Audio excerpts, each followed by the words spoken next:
Namaskar and welcome to Sansad Television. I am Vishal Dahiya and you're watching our show Perspective, where we bring you detailed analysis of all key national and international issues as well. Today we're going to talk about the giant tech leap which we have all taken in terms of how we have used the digital technology in the past 2 years to resolve several of our problems, to overcome various obstacles during this battle against the COVID pandemic as well. In fact, 2 years ago, in March 2020, the government imposed a lockdown to curb the spread of COVID-19 cases. Now, these 2 years since March 2020 are likely to go down as one of the toughest periods in the lives of many.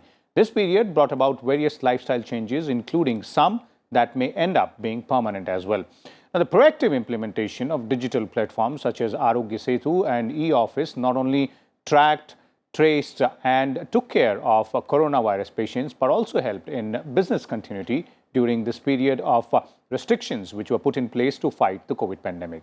This pandemic, in fact, has changed the world in terms of social relations, economic activities, healthcare, education, and many other aspects. And today, we will discuss and analyze the role of digital technology in some of these sectors during the COVID pandemic and the future roadmap ahead as well. And for more on this, we're joined by a distinguished panel of guests.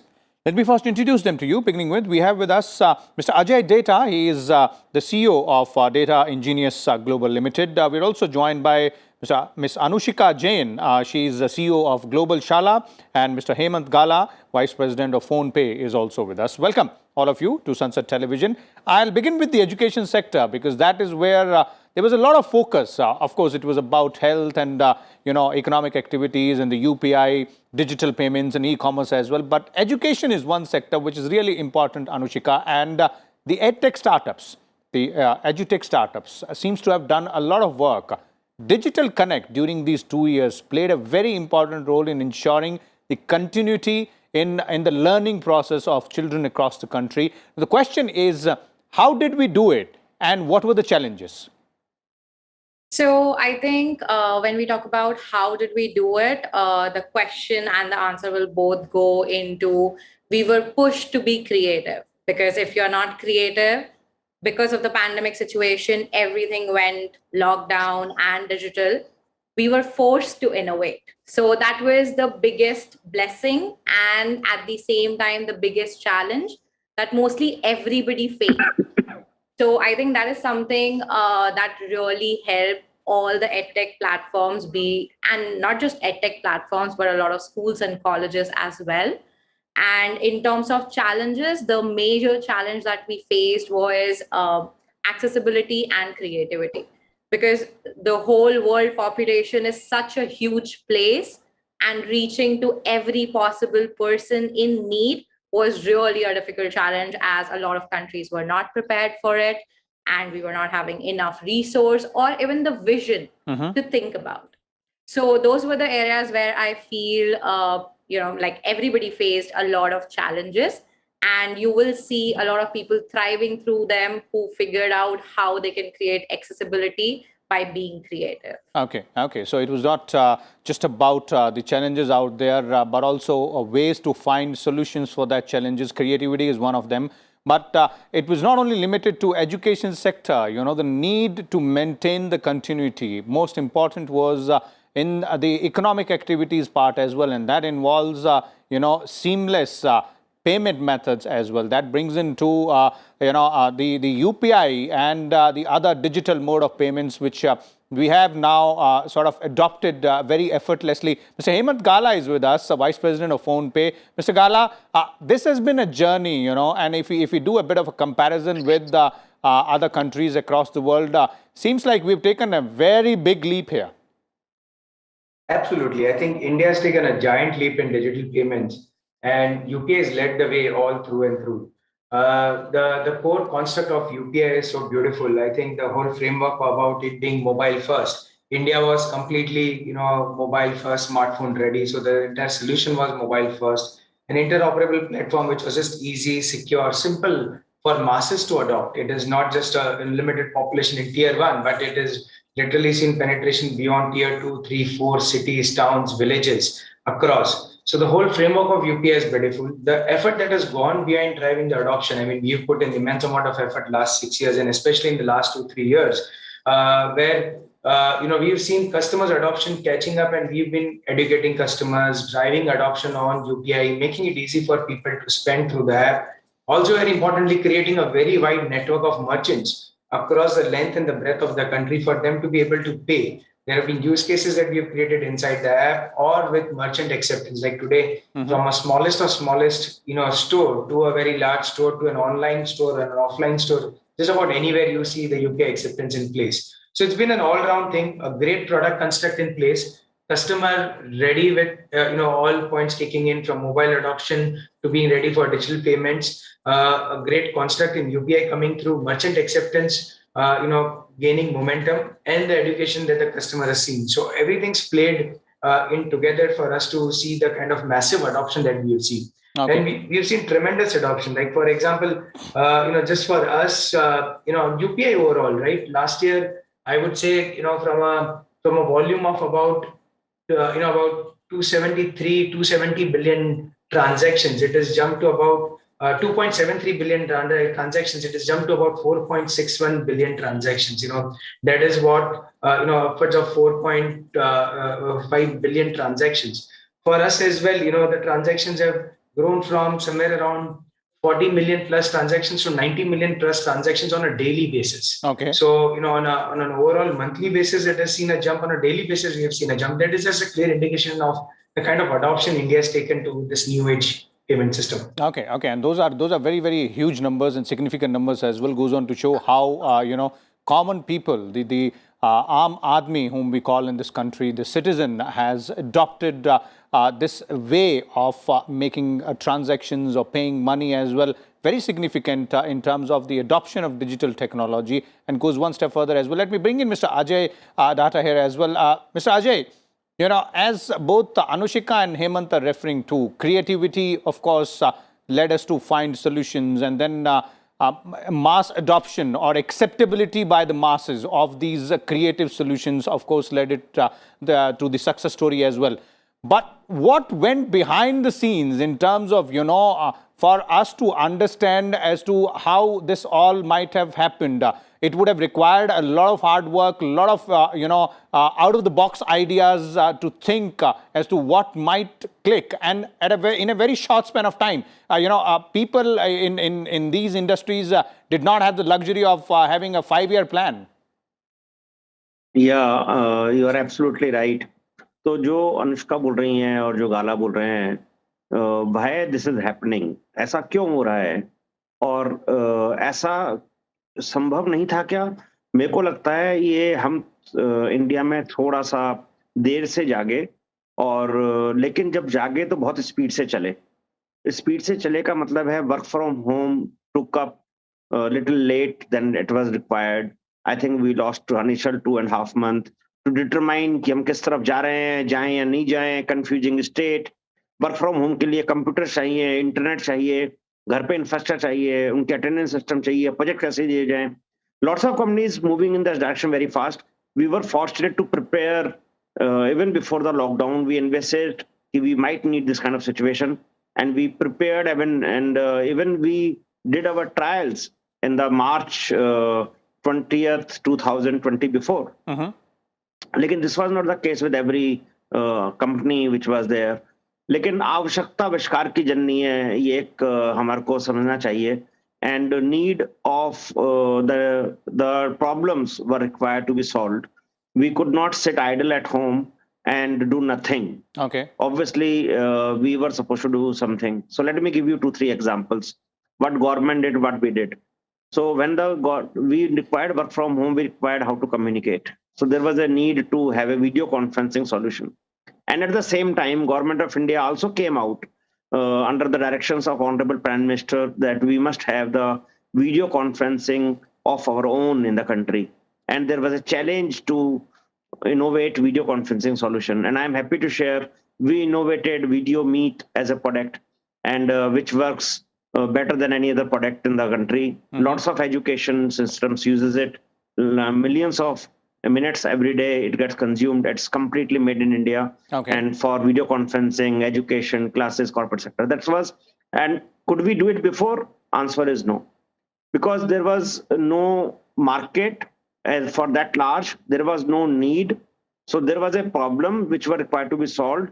There was enough incentive to solve it. And there was a team which was available, which was kind of free to some extent to innovate and do, because regular work was getting on a sideline. Lot of large projects were not coming. A lot of projects were put on hold. And this was a period where you could do more or sit idle. So that's one part. Okay. Second part is government also led the way of what we can do. If you see the vaccine management, the e-pass management, how do you get out? How do you inform? How does a necessary service provider gets out of his home and deliver a services? Indeed, So ये Aarogya pass Setu system was जो बना, one of the उसके अंदर marvelous भी हमको काम platforms which played a very key role there. Absolutely. So जो ये अभी बोल रहे थे मिस्टर गाला कि 5 बिलियन हो गई हैं, इसको अगर अपन थोड़ा सा और छोटा करें, 500 करोड़ ट्रांजैक्शन पर मंथ, इसको अगर अपन देखें 500 करोड़ ट्रांजैक्शन के वर्थ क्या है? 8 लाख करोड़. अब आप सोचिए, हम 100 करोड़ लोग हैं और 500 करोड़ ट्रांजैक्शन हो रही हैं 130 करोड़ लोगों में जी. तो almost everybody is impacted. It may not have reached to the everybody, but it has happened. And what Corona has done. So my words and my thoughts are that what was required in the country to happen in next 10 years, let us say 20 to 30, has happened in the last 2 years. Okay. The digital adoption. Okay. आपके उन लोगों को definitely लेके नहीं आ सकते थे online, जो लोग इस पे already आ गए हैं. Thanks to the Corona. So I see the brighter side of it, that we are in a larger part. We are much better. We are dealing the transactions much more better. Lots of innovation has happened around it. I gave you a video meet example, and there are so many examples like this, which has curved. I have not seen number of startups pivoting better, Indeed. Changing their route better. They got the time to think more, and they decided to do something which is a new initiative, and new you know, opportunity. this digital technology has, as you're pointing out, has played a very significant role in various sectors. But today, since we're talking about 2-3 of them, and you referred to it rightly, Mr. Ajay, we've taken a giant leap, and that is why we are also, calling this particular debate as a giant digital leap there. Coming back to the education part there, the digital education part there, Anushika, you spoke about what has been done, what were the challenges, how those challenges were overcome as well.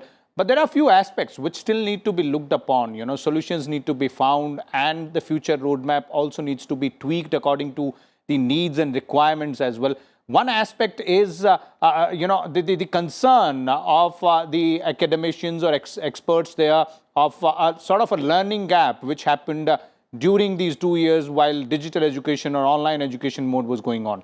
One, how can that be bridged? And two, how do you see now that, life is back to normal, and let's hope it stays so in the future as well. How do you think the utility of edutech companies or digital education platforms will be in the next few years or next few months? Okay. So it's a very good question, first of all. And second, it all comes down to people. Like both the questions that you have asked is about people. And if you look at it, the answer of your first question talking about how do we bridge the gap will also come down to people. As much as we need all countries' government to, provide resources, facilities to the youth, the educators, at the same time, it is about how educators and youth is also accepting it. It's not just accessibility, it's about acceptance from the people all around the world. The key to bridge the gap for no matter who or which country we are talking about will go to lifelong learning. It was not like that our government was not providing resource before, or it's also not like that digital education was not before. It's just pandemic has forced everybody to learn more. And people who have learned are thriving.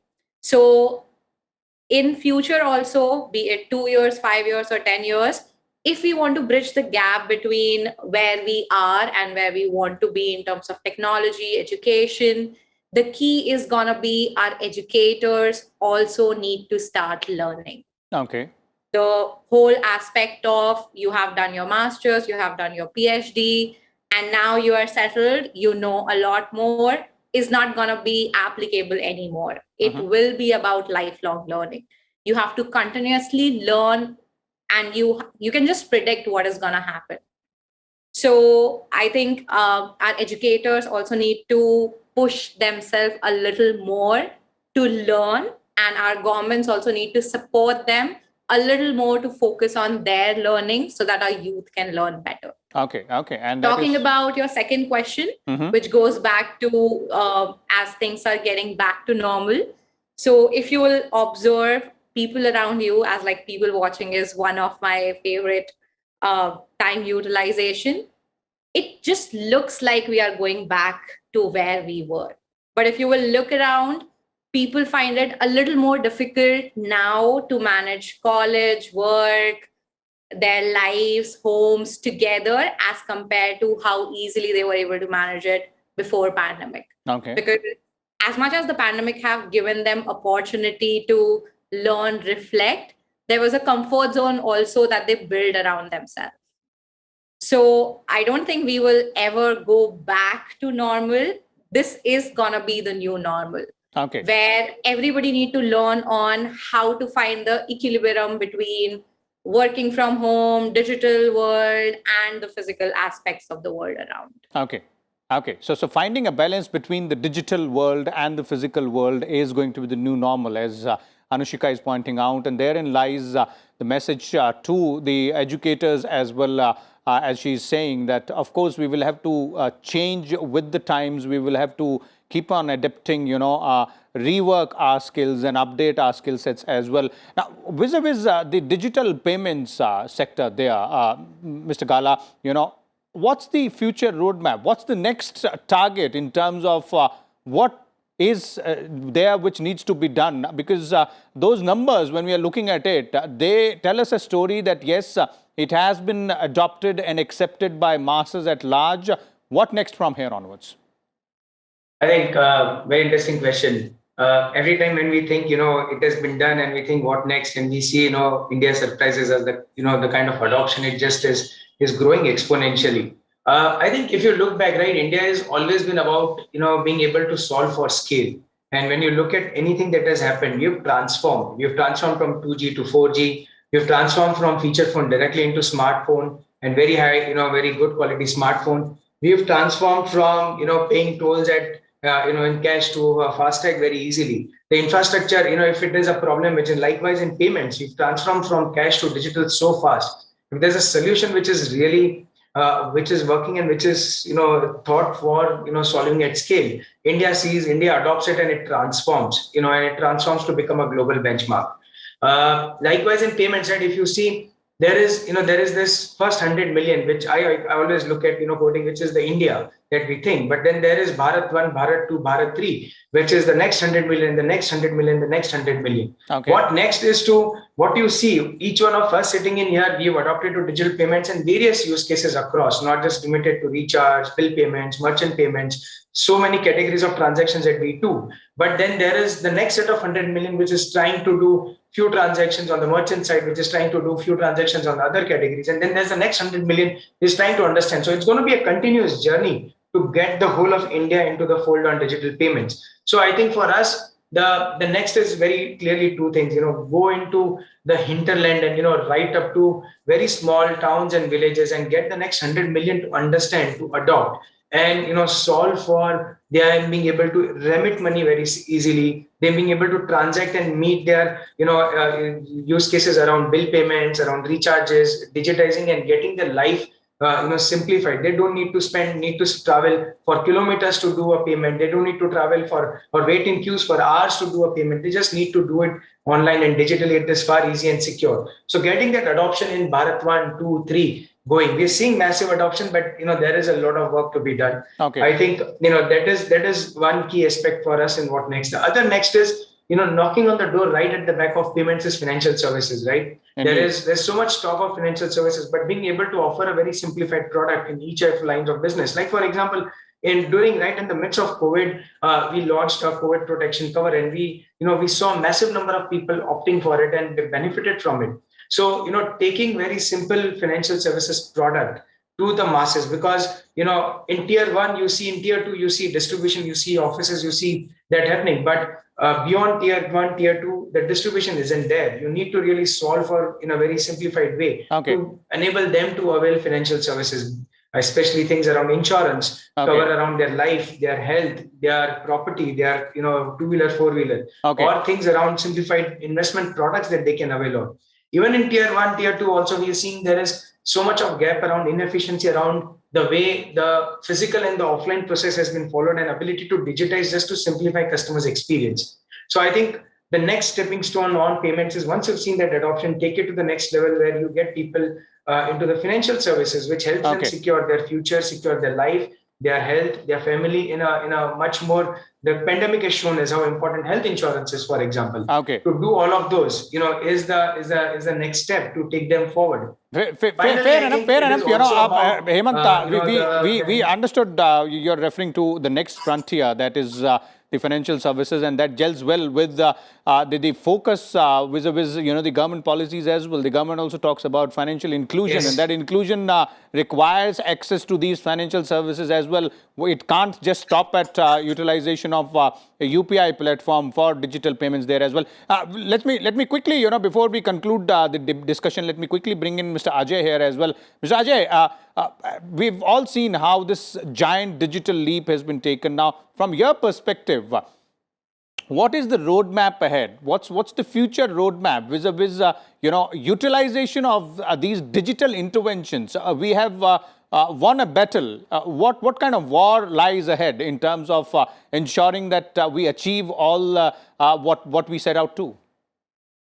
Shal, I think we have a long way to go. As our Prime Minister has said, no Indian must be left behind. What it means? It means the person who do not know English, the person who do not understand the technical knowledge, the person who do not have money is still not deprived. And I'm telling you these three things: the money, the language, and the technology. If these three knowledge is not there, and you'll be surprised, as per the 2011 census data, 89% of India do not speak English as a primary language. Indeed. So what are we talking about Digital India? If we are interested, and the government of India is doing mammoth task, by the way, to change that. Now they have domain names in 22 languages. Now there are email addresses being provided in the language of person's choice. And now there is an opportunity being created for India's internet that will be multilingual. If we follow the directions of the Honorable Minister here, that people are going to consume internet in the language of their choice. And it's very clear with the government's mandates. There is a national language translation mission which has come online, which is becoming a reality. All the policies of government are going to be translated in 3 languages: English, Hindi, and 1 regional language. All the websites are going to be in this language. So the language barriers is being broken, and it's a critical part. If you break the language, what happens? So imagine for a second, you go to a doctor, you don't know English. In which writing you will get the prescription? English. In which language you will buy the medicine? English. And I don't know English. So how I'm supposed to deal with this life? I'm telling you one simple example. And this is a large number which is there, which are not able to access. Forget about the policy. I'm telling you very simple. अगर कोई बीमार पड़ जाता है, उसको Crocin भी लिखा हुआ, उसको पता नहीं है क्रोसिन लिखा है, और क्रोसिन ही मैं खा रहा हूँ, उसे पता नहीं है. We are fighting that battle. So उसका तरीका क्या है? Language barrier break करने का. Indeed. And government of India has taken a mandate to break the barrier and bring people online and empower them as good as Anushka, Hemant, and myself is. Indeed. To empower them to bring them online. Indeed. Whether it is payment, whether it is internet, whether it is a policy, whether it is any benefit which they can, which we can, you can. Okay, indeed, that's a very important aspect, Mr. Ajay, you're referring to, and that, in fact, answers most of the questions when we are asking ourselves and I asked all of you as well as to what lies ahead. Thank you so much, Mr. Ajay. We're running short of time. Ms. Anushika and Mr. Hemant Gala, as well as our experts, were pointing out and explaining as to what led to this giant digital leap which we've taken over the past 2 years in terms of utilization of digital technology in various sectors. We've learnt a lot, we've achieved a lot as well, but there are various challenges which lie ahead, and few of them, as have been underlined by our experts, one being bridging that language gap as well, and of course the learning gap when we're talking about digital learning and expansion of the UPI payments or digital payments into financial services. Financial inclusion is a very important and integral part of the overall economic development there as well. We'll come back again tomorrow with a different topic. Till then, keep watching Sansad Television. Thank you.